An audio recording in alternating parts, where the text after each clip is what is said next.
Today is where the master become the student.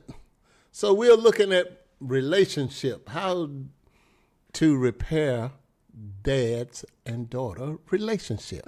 Okay. So Wait, hold on. I just get to sit in the chair. Who's the master?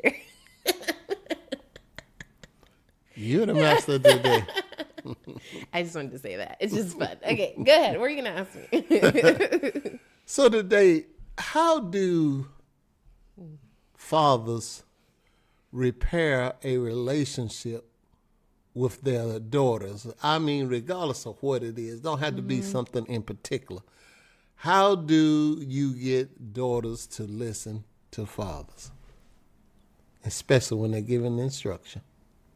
I want to answer the question, but can you give me just give me an example. Is there something you heard, like a story? Well, the example, I have a brother, him and his daughter have a strange relationship. She do not want to basically adhere to anything he have to say. Okay. Because he can never tell her give her advice about her conduct or anything. They just can't talk. And no one is listening or whatever it is. So, Okay. what do you do in an instant like that? Well, I think my first question would be has the relationship always been like this, or did it start off, did she grow up with him, in the same house? No, I don't think they did. I don't think okay. she grew up because her father and her mother wasn't to. They're not together. No, when she was born, because she was basically raised by her mother, but her dad was there to support her, but they didn't live in the same household. Do they live in the same state or a different state? I think they live in the same state at the Okay. time, but they didn't share the same household. Oh, okay. So when you don't share the same household, you become a stranger, to tell you the truth. Okay. Well, sometimes. I think there are things that can be done, though. All right, and then my other question would be, were they ever, did he tell you, were they ever close, or has it always kind of been a strained relationship? As far as I know, they had never been really close. Okay. Because they didn't grow up in the same household, I guess. And he's desiring to have a closer. Of course, every man desires to have a relationship with daughters. One thing I can really say, even if men doesn't get a chance to marry their mother, their kid, but they definitely want to have a relationship with the kid. Good to know. That's good to know. That's good to know from your perspective. Man feel that way. Okay, so I think in this instance, really it's going to be up to your brother to really extend the hand, to start this repair of the relationship. And I say that because we as daughters, we're looking to you guys as the person who is safe, who creates a lot of structure, who is going to be, welcome us with open arms, basically. So I think if he wants to repair the relationship with her, honestly, he's going to have to start it, and have that conversation with her. Let's say, for instance, you want to start it, but you can't start it by yourself.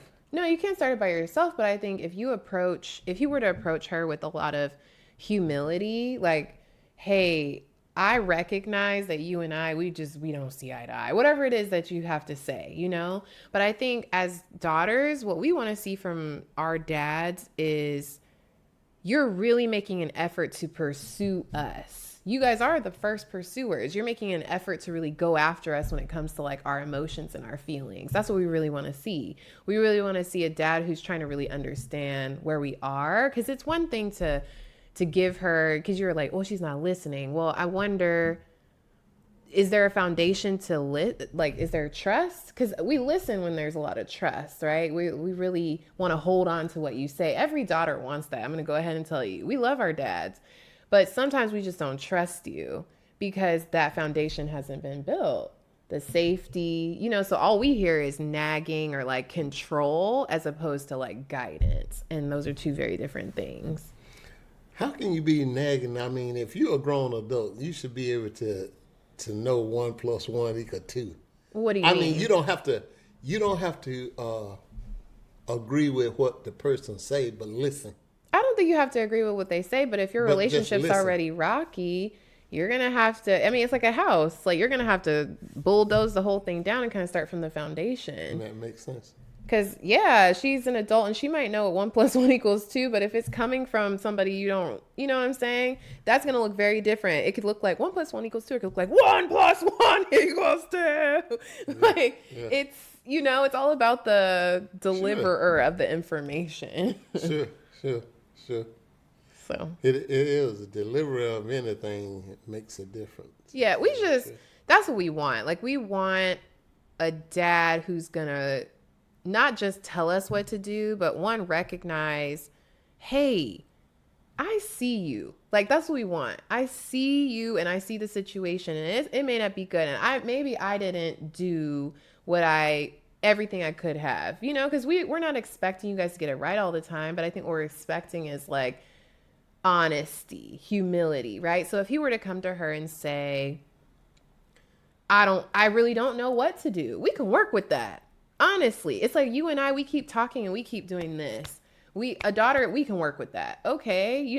Like we're going to want to hear more. Maybe not the first conversation. I'm not telling you this is going to solve everything, but I know my interest would be piqued if you were to come to me as you do, right? Most of the time say, hey, Stuuuke, like are you all right? You don't even, Dad, you don't ask me elaborate questions all the time. We have elaborate conversations a lot, but usually it starts with, you all right?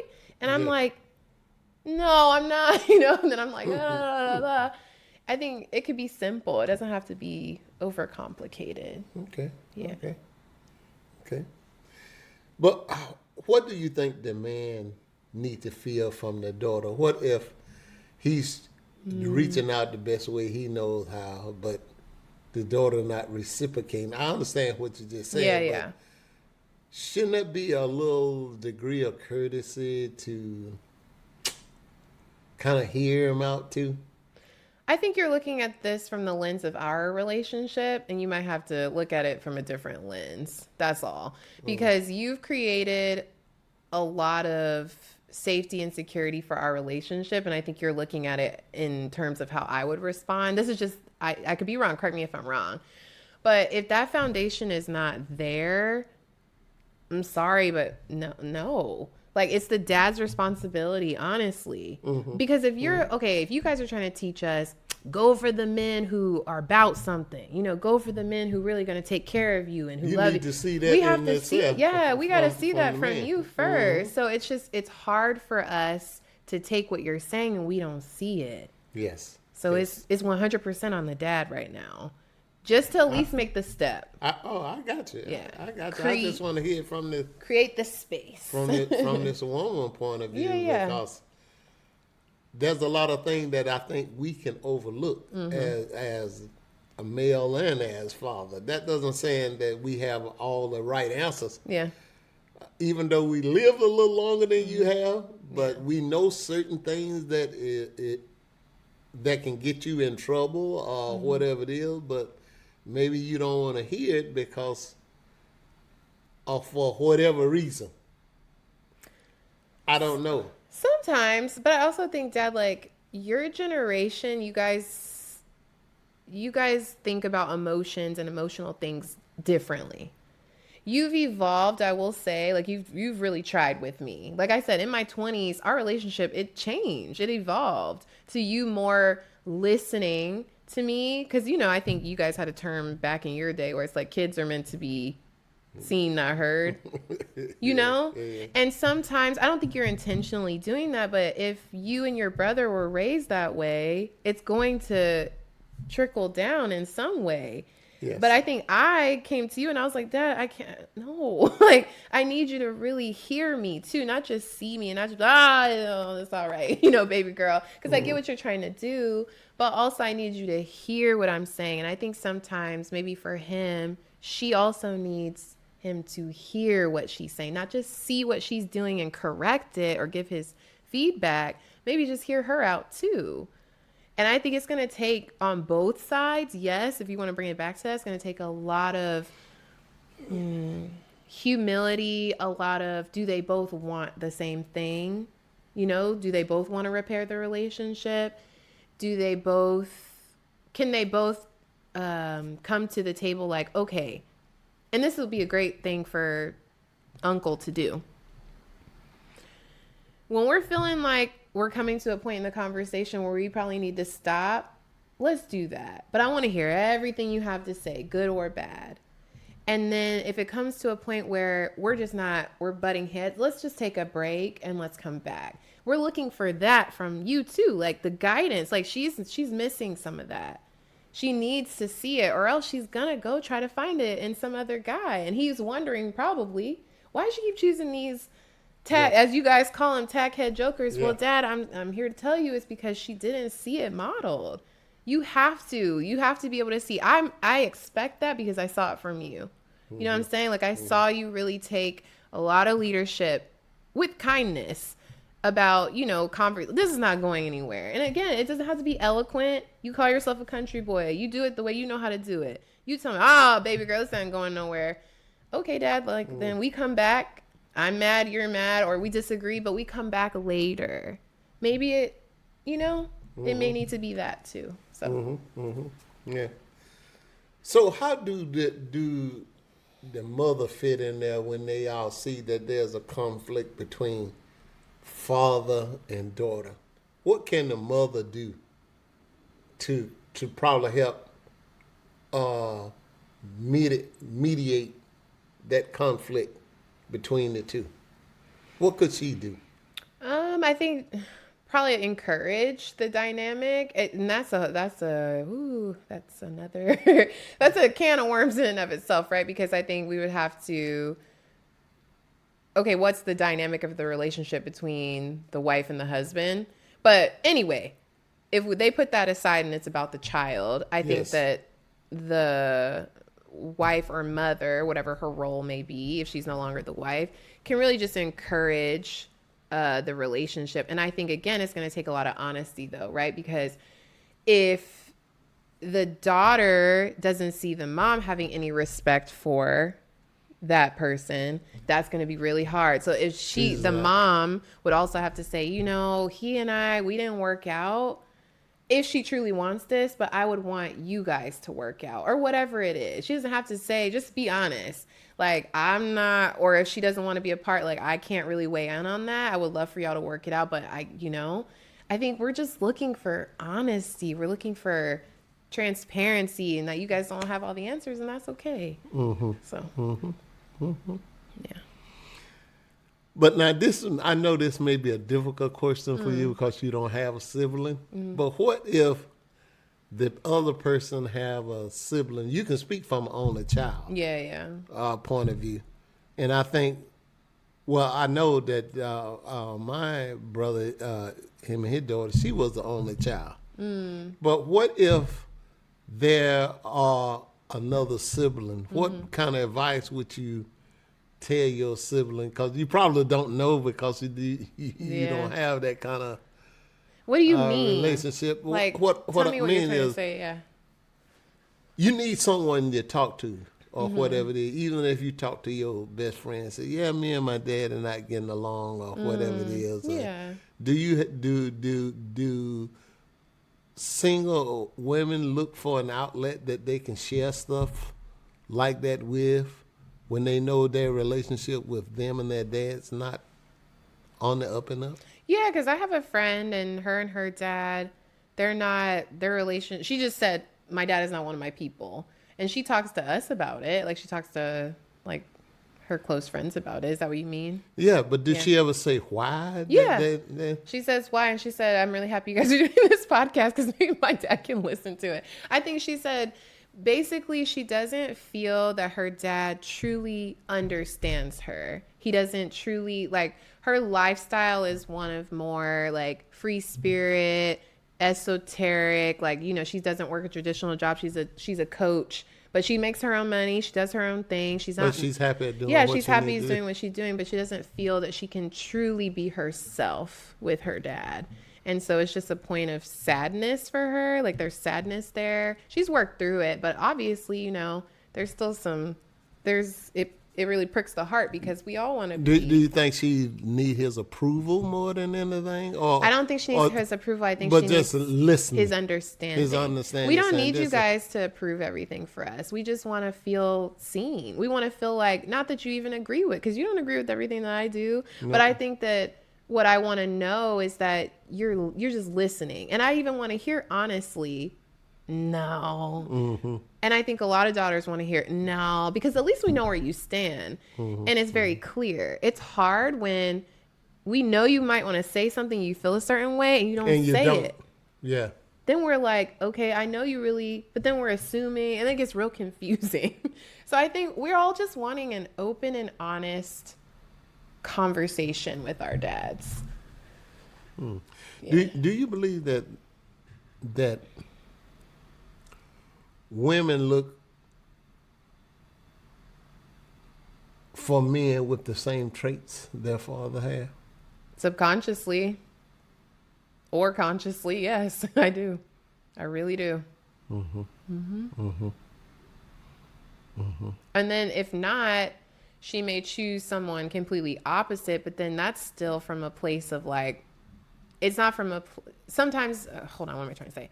I don't know if it's always from a place of the best intention, because it's like, well, I don't want that, so let me go all the way over here. Yes. Yeah. Yes. But what would you tell someone, though, that's saying, hey, don't you think it's just fair to give your dad a chance?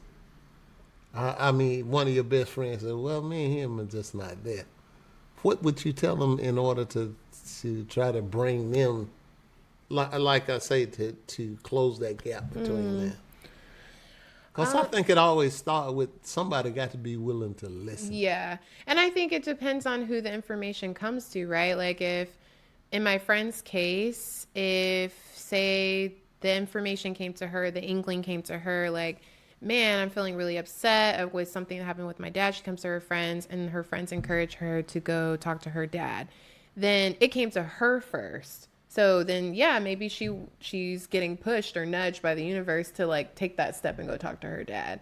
But say like her dad was like, man, I just, I really want to have a better relationship with my daughter. And then he talks to you. Now you're talking, and you're encouraging him. Now it's his responsibility to take the step. Either way, whatever you just said. Mm-hmm.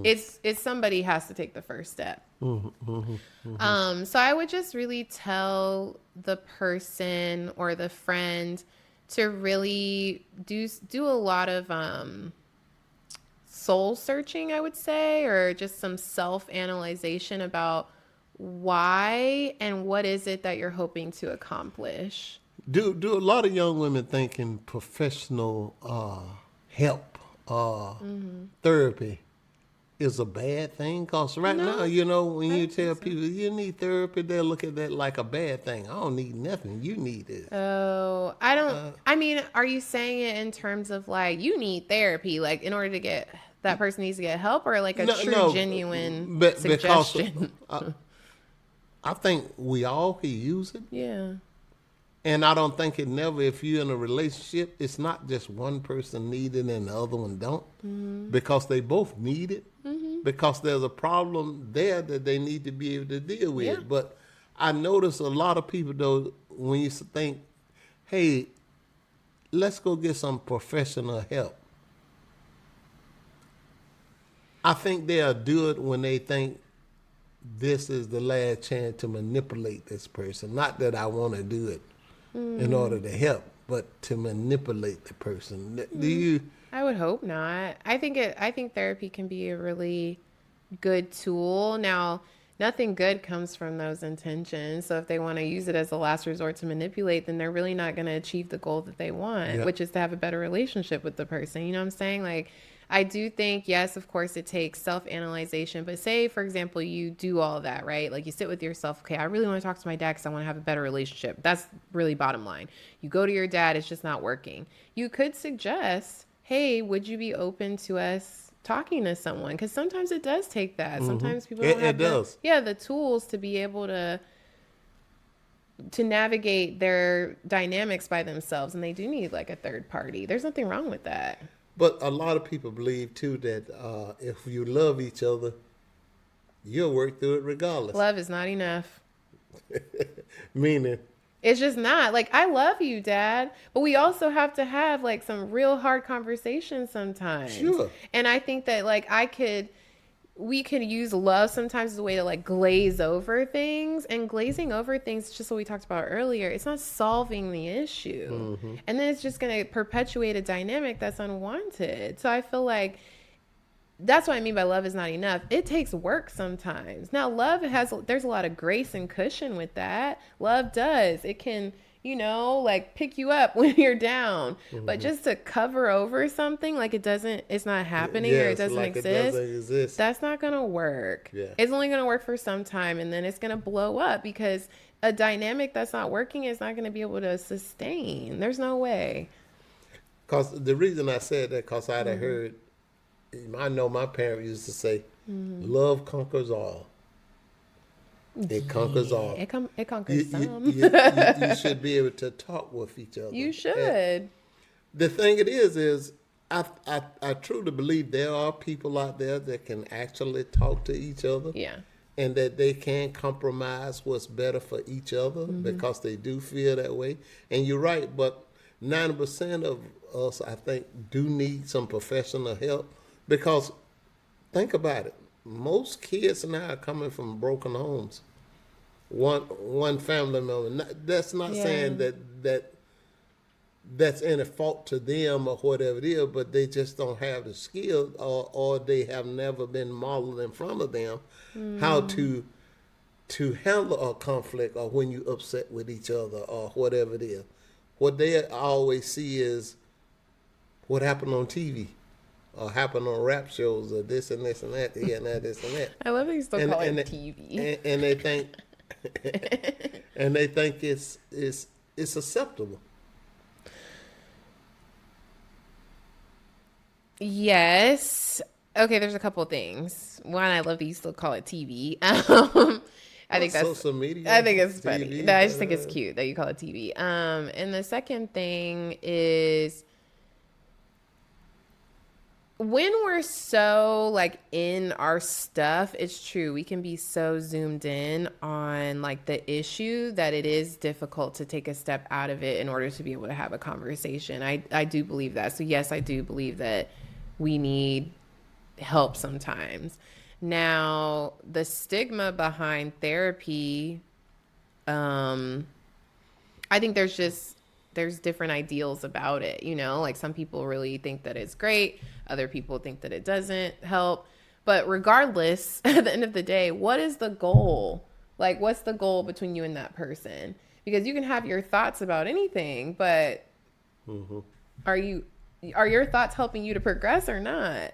I think that's just how I'm thinking about it. And another thing I was going to say too is, my friend really helped me with this when it comes to relationships, any relationship, but especially like intimate ones, like father-daughter, romantic, expectations versus agreements. A lot of issues arise because we have expectations of each other as opposed to agreements, right? So, for example, going back to like uncle and his daughter, his expectation is that she would listen to him when he gives her advice. Her expectation, I don't know what her expectations are, but her expectation maybe could be that, her dad would really show up for her all the time, and maybe he didn't. But if no one's actually talking about these things and we just have these unspoken expectations, everybody's feelings continue to be hurt and there continues to be disagreement, right? As opposed to an agreement would be, hey, Dad, when I have things or when I'm talking to you, I need for you to show up. And when I mean show up, it doesn't necessarily mean I need you to be here physically. I just need you to like take some time, turn off your phone, sit and listen to me, and just let me talk. When I'm done talking, then please give me your input. But if I don't ask you for your input right now, I just don't need it. That's an agreement. Can we agree on that? And then his could be, hey, I think what I'm trying to do is just really protect you from things. I just really want to prevent you from harm. So when I tell you something, or if I give you advice, like, can you maybe just tell me that you acknowledge it? I'm not saying you have to take it, but like, acknowledge what I'm saying. Like, do you hear what I'm saying? And maybe can we have a conversation? Can we agree to that? So there has to be more of those conversations, but I don't know that people, again, that's a skill. And how did we learn this skill? It's by therapy or reading books or something to help. These are things that aren't innate. And that's what I mean by love is not enough. Sometimes you have to like really study how to have interpersonal relationships. Yes. This is not, it's a skill. It's not, just doesn't happen out of the blue. You're exactly right. So You're exactly right. That's one thing I've learned in this life, that having a relationship with anyone takes skill. Takes skill, practice. And if you can be honest, and you're right, honesty isn't enough at times. The reason I say that is because I could be honest about what I say or what I'm feeling, but the way it comes out or be projected can be more devastating if you hadn't said anything. That is true.